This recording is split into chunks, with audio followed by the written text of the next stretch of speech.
Good evening. Sorry for being late getting on. I hadn't done this in a long time, so it is it I had a little bit of difficulties, but we're gonna go ahead and get started. If you have any questions, please feel free to put them in the comments so that I can answer them right now because it's kind of hard to answer individual questions from people. But while Facebook is kind of building my audience, go ahead and make sure that you're following this page because I'm going to continue to give you updates as I receive them because I will be going to some SBA webinars this week. So hopefully I'll have more information on these topics that we are going to discuss tonight. Like I said, drop any comments or questions that you have in the comment section so that I can answer because no question is a dumb question. The same questions that you may have, somebody else may have. So you might actually be answering multiple people's questions. We're gonna go ahead and get started. Well, the first thing that I want to talk to you tonight about is PPP. PPP next Sunday is the last day to file your forgiveness. Remember, PPP, you didn't have to pay it back if you file for forgiveness. If a lot of these companies may be out of business that you got your PPP from, you can go to the SBA website and file your forgiveness within their portal. If the company where you got your PPP is currently out of business. So make sure you do that by next Sunday. If not, the IRS they could garnish your wages, or because some people had a mixture of a Schedule C and a W-2. So you don't want them to garnish your wages because they are going to be doing collection process garnishing if you're not making your payments on your loan. If you're not making your payments on your loan, they are going to do collections. If you entitled to a refund, they may take your refund. So you want to make sure that if you have done the things that you were supposed to do with your PPP funds, then you should qualify for the forgiveness. It's just a matter of completing it. Again, if the company where you got your PPP loan from is out of business, go to the SBA portal and do your forgiveness before next Sunday. The next thing that we want to talk about is EIDL. And EIDL is the loan that you had to pay back. Some people got up to $2 million on this loan during COVID. If you got that loan, they are allowing people to do a hardship for those funds. If you because now you are in the repayment stage, that is not forgivable. The EIDL was not forgivable, so most people should be making their payments. If you are delinquent on your payments, they do have a hardship program called the Hardship Accommodation Program, where they do not require for you to catch up the payments, but you don't want this messing up your credit. You can file for, it's called HAP, Hardship Accommodation Program. You can go to the SBA portal for that as well and get your file for your hardship, and they can lower your payments down to 10%. So say you are making $2,000 a month payment, they can lower your payment down to 10% of that, which is $200 a month. Now they're going to put it on the back end. They're going to put the interest on the back end. But if you need some temporary relief, they will do that. And they're going to do that in 6-month increments. So if once the 6 months is up, well, before the 6 months up, you want to reapply because they can continue to do it if you are still having your hardship. Because some people that even though they got the EIDL money, they exhausted the EIDL money and they wasn't able to make it back, and they're experiencing a hardship with actually experiencing a hardship to actually make the payment. So they can do 10% of your payment. Now, those are the 30-year mortgage. I mean, not a 30-year mortgage, but a 30-year loan. On that 30-year loan, if you do this hardship, they're going to put it on the back end.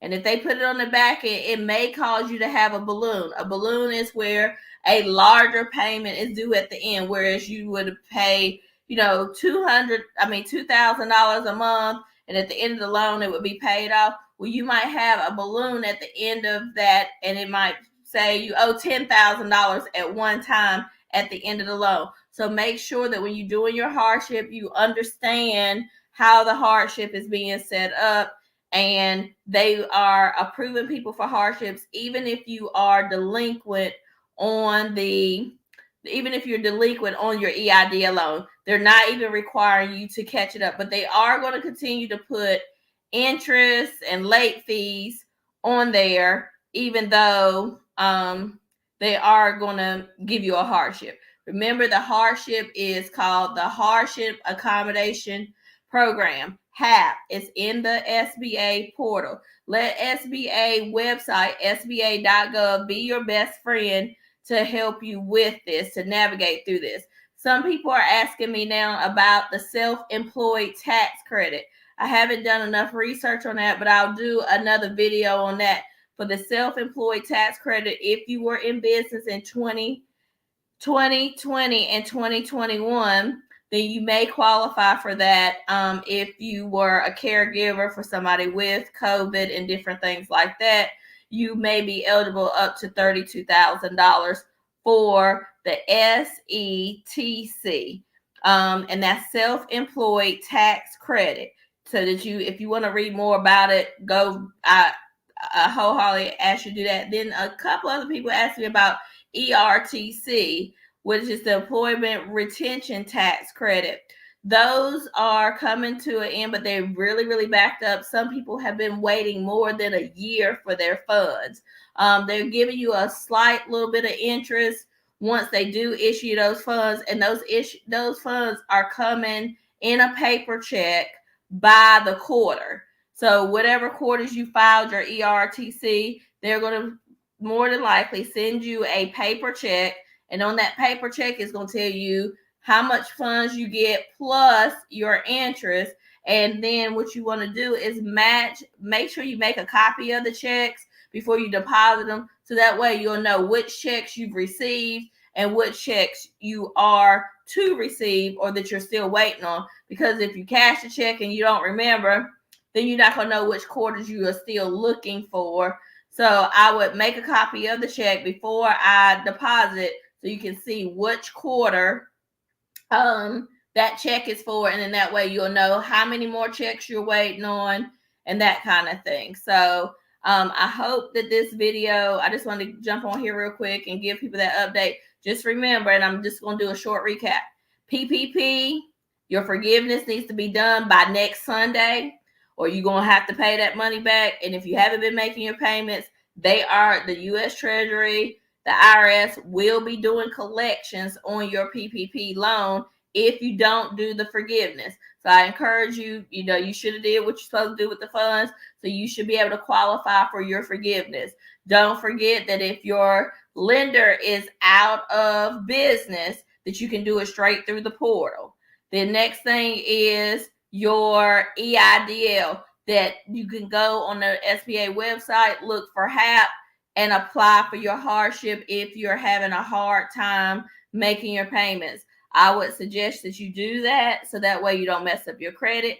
Don't mess up with the government, because there is another strain of COVID out. You don't know what's going to be coming down the pipe, and you don't want to be in default or delinquent of government loans and not qualify for future funding if they have different things.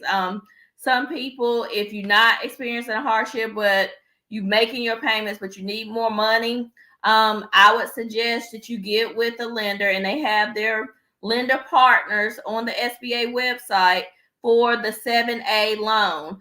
They have micro loans. They have different kind of loans that they can provide to you if your business needs assistance now. Those loans will have to be repaid. They are not in grant form. They do not come with a forgiveness, but these are regular SBA loans that they had prior to the pandemic. So if you're looking for funding right now for your business, I would suggest you go on the SBA website, look up their partner lenders, look at that 7A loan. There is different types of loans where you can have little to a lot of documentation.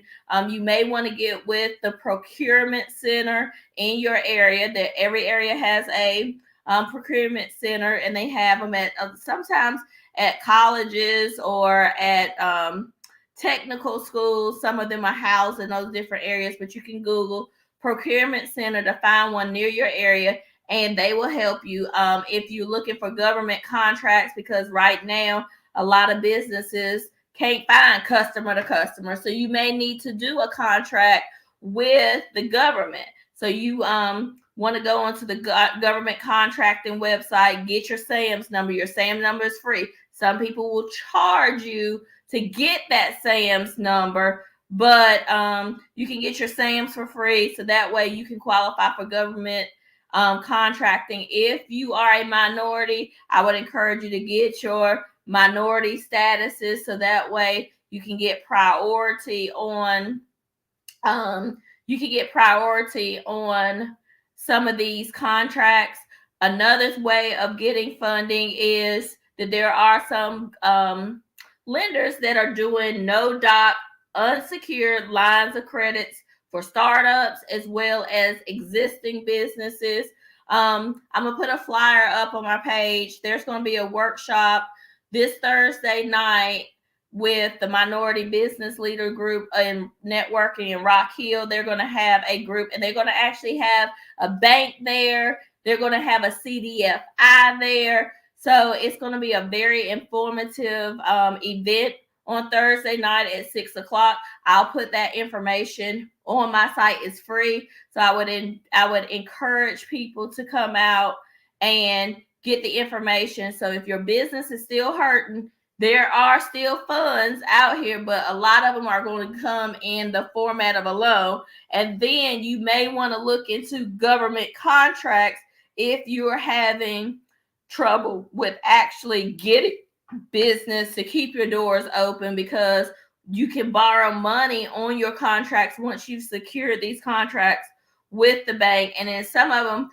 these banks will give you a line of credit for $50,000 or less with no documentation. They don't need oh yeah, count you in. Yes, I'm gonna post it as a separate post once I get off of here. But make sure that if you are needing help to keep your doors open, that you Google this information, go through the SBA website, go to score.org is another place to get free assistance. The procurement center, there's a lot of resources out here that you don't actually have to pay for, especially if you strap for cash. And I would say, go to some of these banks that may have no doc or limited documentation required for, hey, Lamika, that's required in order to get a unsecured line of credit if you need to just kind of float some money, or float your business, your cash flow is kind of drying up or whatever, to explore all options so that you can stay open. Also, if anybody is interested in selling their business, I do know people that are interested in buying existing businesses. So that way you don't have to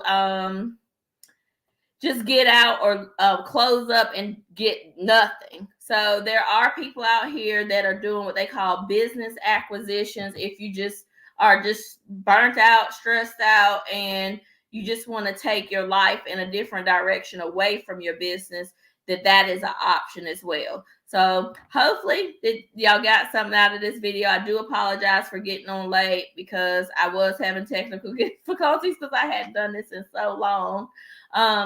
Again, Thursday night, there's going to be an informative session. Also, go to sba.gov and read up and get the information. There's information out here, just a matter of you having to get it. Also, I'll do a video, hopefully by next Sunday on the SETC. That's the self-employed tax credit, and let you know all about that. Have a great night. Oh, hey, Erica. Hey, Miss Sherby.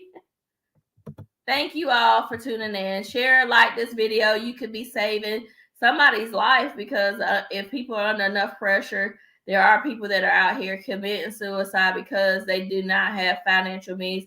Or you could be saving somebody's business and their livelihood, their house, their car, because you are spreading the information. So please do like and share this video with your family and friends, because you don't never know whose business is going through. A lot of people are smiling on Facebook, but life is really beating them up in real life, and life is really life in them, and people are really going through a hard time, but they still trying to, smile through it all and try to maintain their sanity through it all. But you never know what people are going through. So I would highly suggest that you share this video with people, and as more funding becomes available, I will definitely let you know. But make sure you got your taxes up to date.